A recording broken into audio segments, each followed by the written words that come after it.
You know, when we talk power in our generation, it has been reduced to psychology. There is a depth in God you will journey to. You will become a god in the realm of demons. And when you see sick people, the moment you come, they know.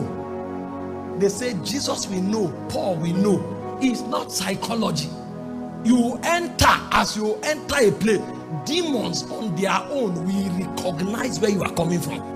But you see, because we lack power, we can't do anything that has to do with divine agenda. It's psychology. How many people can you manipulate? How many people? Even if you succeed in manipulating people in your locality, it's your ministry to your locality alone. What do you now do when you interact with people of different culture? Your ministry will end. The only thing that defies every contrary force is power.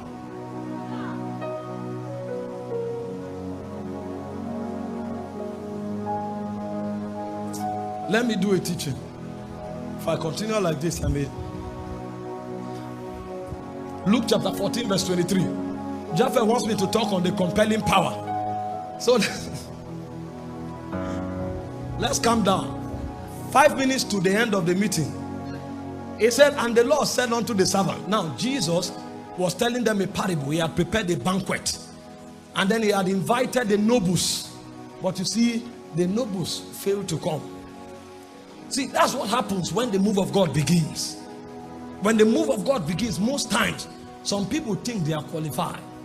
They know the atmosphere, they know the doctrine, they know the exegesis, so they sit down as the nobles, so they cannot interpret the strange things that God is doing. They want to judge spiritual occurrences from their mind, and it disqualifies them.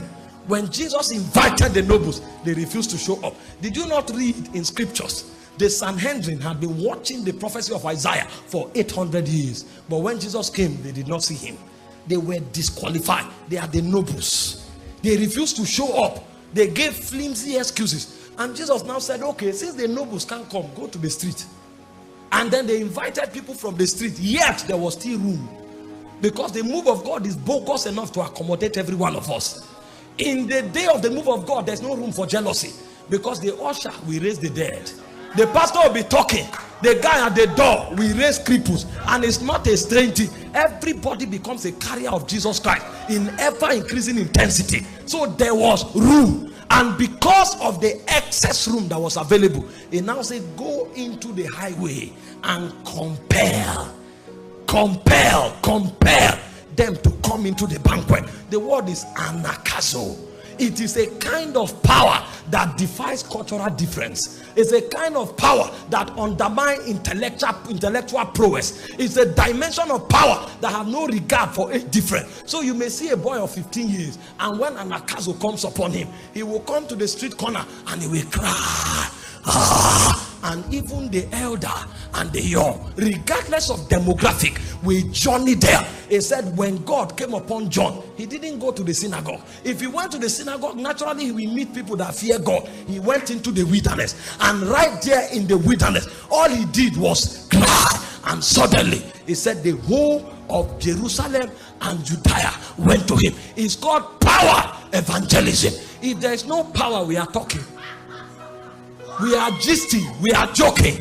We cannot contend with the spirits of the age. We cannot contend with the territorial spirits. We cannot bring deliverance unto Jacob until a power comes upon us. This is beyond psychology. Psychology will work for a group of people per time, but it cannot affect everybody. When you hear that the whole of Jerusalem and Judea went to him, there was something at work in his life. It's called anakazo.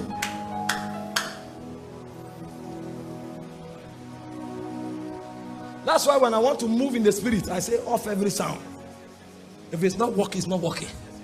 Because people can hear sound and fall down. How about the man who is deaf?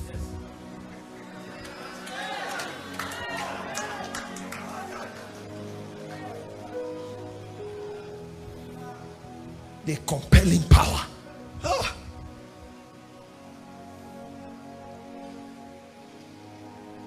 In Psalm 66 verse 3, it says, say unto the Lord, how terrible are thy works. That's the kind of power we are talking about. It said, through the greatness of thy power, thy enemies submit themselves to you.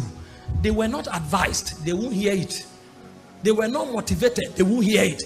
They were not manipulated, they won't hear it. The only thing that will cause them to come on their knee and to worship him before the cross is through the greatness of his power. He said, through the magnitude of thy power, thy enemies had no choice. See, they tried other alternatives, it didn't work.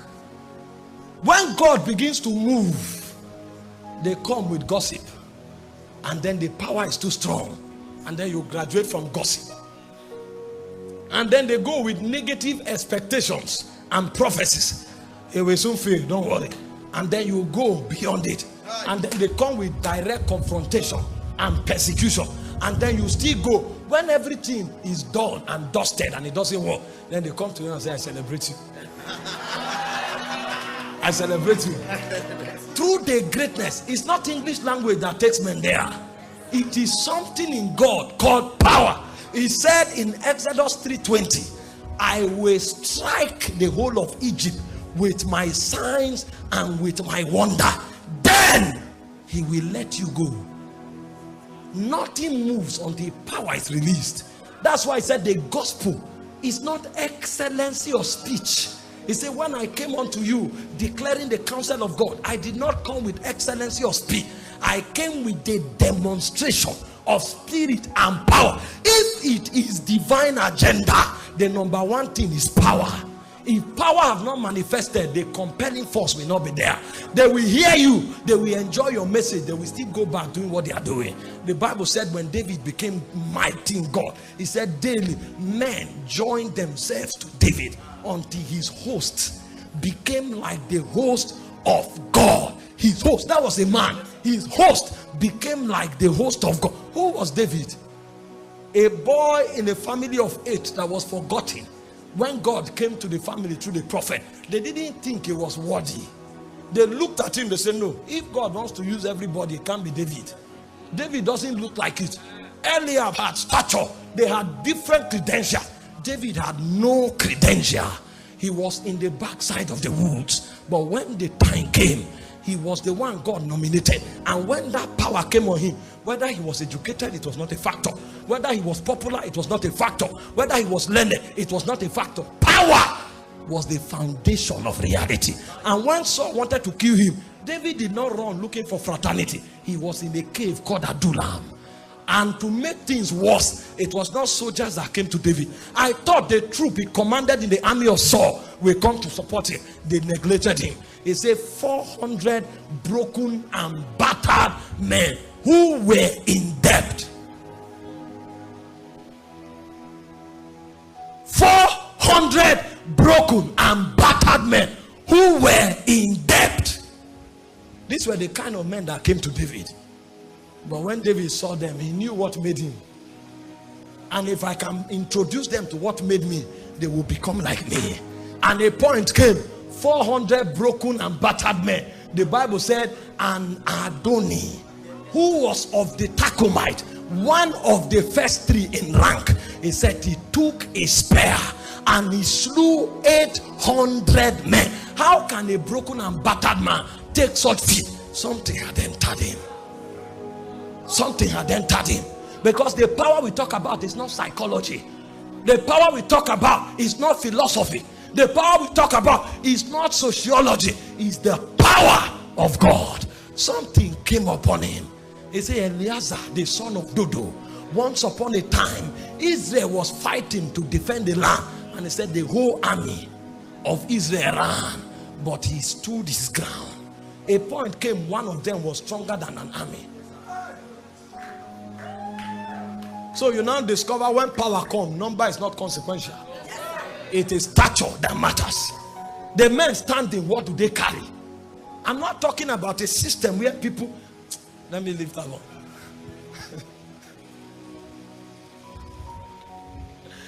When I talk the subject of power, I talk it passionately, because I did religious Christianity for a long time, until in 5 years 6 people died in my house. 5 years. And now discover power is not English language. I discover power is not title. It's better not to have a title and have power than to have titles without power. The demon will make a mess. 6 people died in 5 years. What was going on? I realized there was something lacking. The day power came, the gate was shut.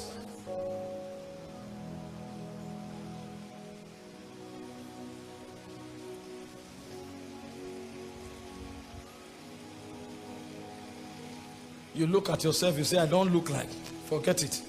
Look alike is not power. It's not power. Yahweh.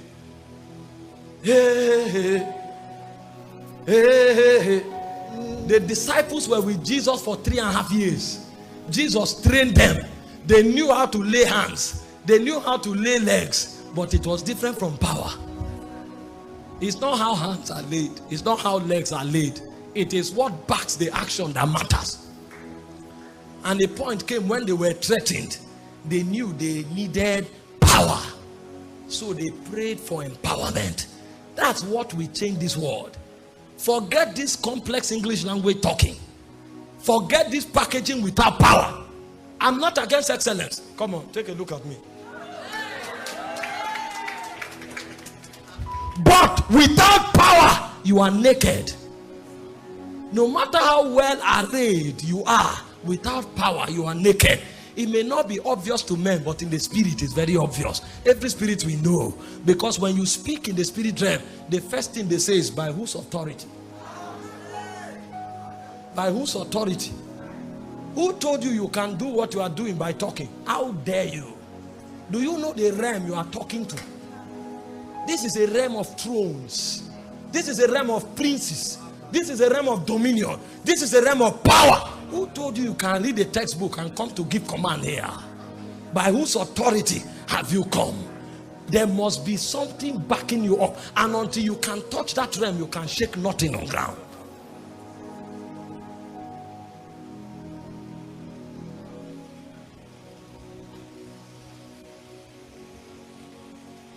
Job 28 verse 9, he said he put his hand upon the rock.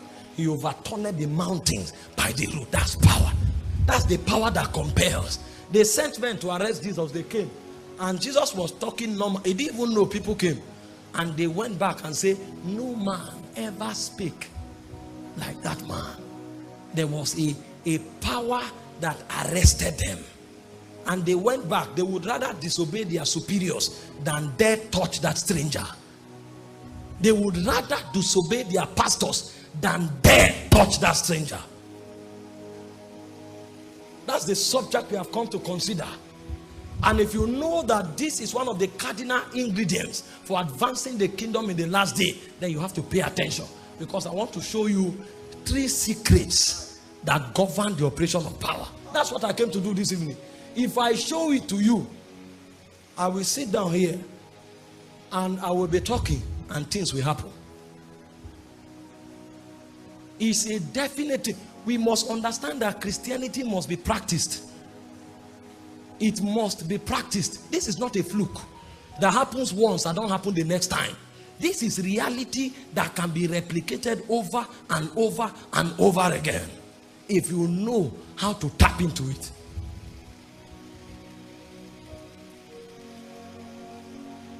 Yahweh, Yahweh, hey, hey, Yahweh, Yahweh, hey, hey. I release the sounds of the heavens, the sound of Yeshua, Shekinah. I release the sounds of the heavens, the sounds of creation. Shekinah. We cry, holy, holy.